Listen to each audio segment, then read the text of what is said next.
even greater job loss, even greater loss of income, and even greater loss of confidence. Those are deficits that could turn a crisis into a catastrophe, and I refuse to let that happen. After its Friday passage, in gangster fashion, President Barack Obama took a 4-day vacation and said that there was no rush to sign it. The spending bill was really a takeover bill, designed to further federalize the states and to pay off rich donors that had donated to both parties.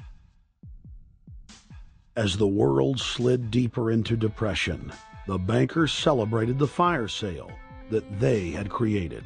I believe the phrase burdens of the office is overstated. Yeah, it's kind of like, why me? Oh, the burdens, you know. Why did the financial collapse have to happen on my watch? It's just pathetic, isn't it? Self-pity.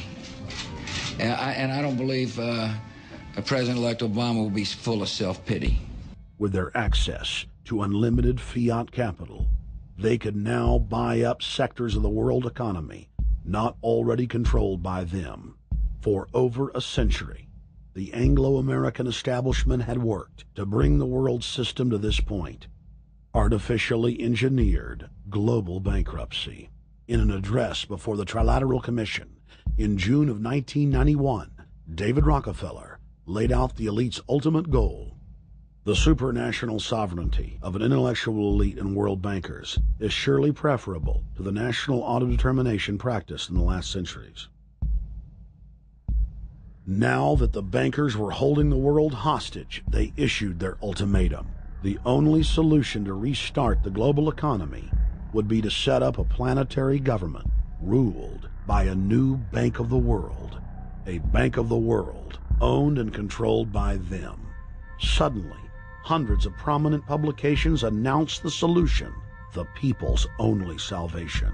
Time magazine, in an article titled "The New World Order," said that the new super bank would control the world's currencies and set interest rates, and that the new bank would, quote, knock the heads of bad countries like the United States. At a meeting of central bank heads and finance ministers dubbed Bretton Woods II, the plan for world government was unveiled by the very bankers that had engineered the collapse. Formerly sovereign countries would now pay their taxes directly to the banking cartel. Hundreds of new carbon taxes, controlling every facet of human activity, would only be the beginning. Now all the elite had to do was to sell the public on accepting the final phase of their takeover.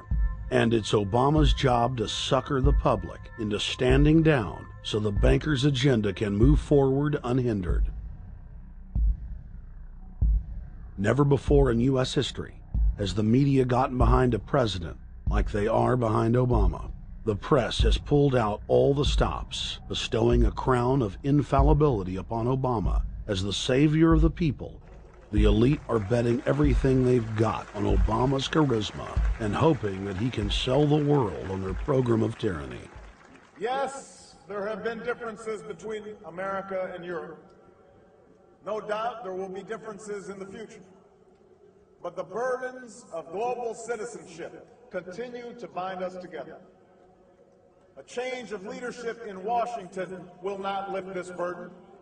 In this new century, Americans and Europeans alike will be required to do more, not less.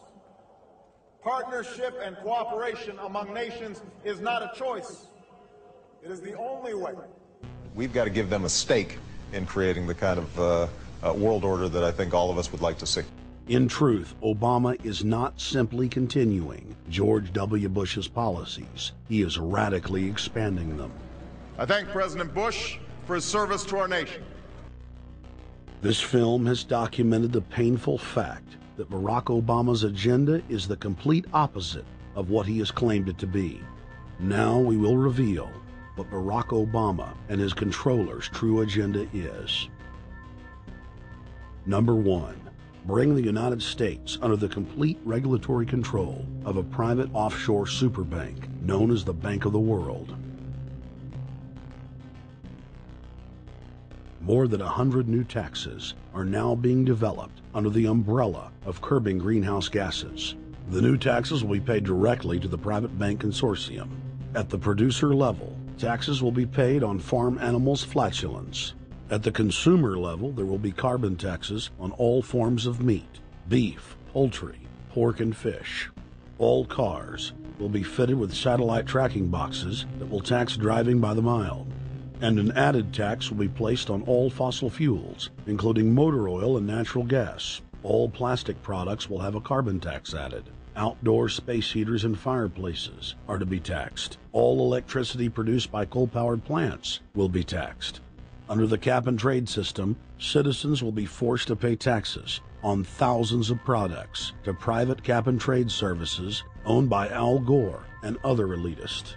There will be taxes on light bulbs, water, trash pickup, air travel, train travel, bus, ship, medicine, steel production, mining, clothing, laundry, asphalt are just a few of the new taxes to be levied. But to truly transform our economy, to protect our security and save our planet from the ravages of climate change, we need to ultimately make clean, renewable energy the profitable kind of energy. So I ask this Congress to send me legislation that places a market-based cap on carbon pollution and drives the production of more renewable energy in America. That's what we need.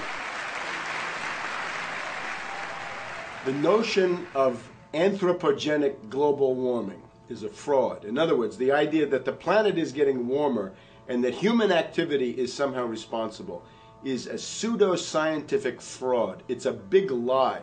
It's a monstrosity. Remember the Nazis, they had race science, race hygiene. They said Aryan blood is different from any other kind of blood. This was, of course, idiocy, a fantastic piece of nonsense. Today, we got something similar. Global warming caused by human activity, and the answer to that is carbon tax plus cap and trade, according to the wishes of Al Gore, Prince Charles, and basically the entire world banking community, the world oligarchy. What they're trying to do with that is to perpetuate the current system where bankers rule the world, financiers rule the world, and the rest of us get the crumbs from the table. But remember, if you try to put on cap and trade and a global warming carbon tax with the idea that you're going to save the polar bears, what you're going to do is destroy human society. You're going to cause genocide on a massive scale. The deaths will be measured in the hundreds of millions and indeed in the billions. Just the idea of global warming means that there'll be no development for Africa, no development for the poorer parts of Southeast Asia, and no world economic recovery of any kind ever in our entire lifetime. So it's important to expose and fight the pseudo-scientific fraud of global warming. One more point about this. You don't need a climatologist to know that this stuff is a fraud. I'm a historian.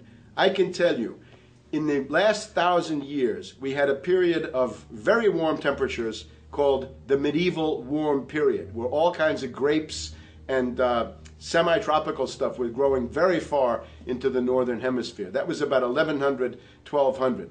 It happened to correspond with an all-time maximum of sunspots. Right now, we can say that we're going into another maximum period where there'll be some warming, but we're well within the limits of the medieval warm period. About 1600 to 1650, there was an ice age in northern Europe. The North Sea was filled with ice. The German and Dutch ports and the English ports were filled with ice.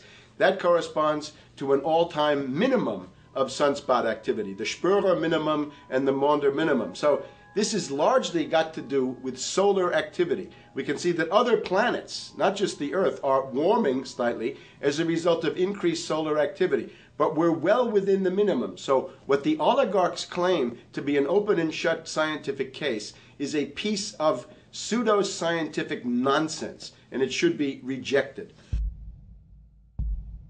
Number 2, the social engineers are fully aware that the Obama craze will wear off quickly, so they are racing